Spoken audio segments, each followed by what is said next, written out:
Totoo bang pwedeng gumamit ng suka sa ating washing machine? Yes po, dahil sa katunayan nakakatulong ang suka sa pagtanggal ng amoy, ng mansa at nakakatulong din sa palambot ng ating damit. Siguraduhin haluan ng tubig ang suka at gumamit ng kalahating tasa na diluted na suka at ibuhos sa huling banlaw ng ating labahin. Pero paalala lang po, wag na wag maglalagay ng suka kapag gumamit kayo ng bleach at wag na wag pong gumamit ng suka kapag stretchable ang damit.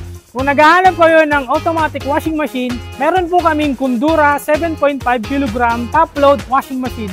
From 14,195, makukuha nyo na lang po ng 10,646.25. Dito lang po yan sa Mang Cosme Bodega Sale at sa mangcosme.com.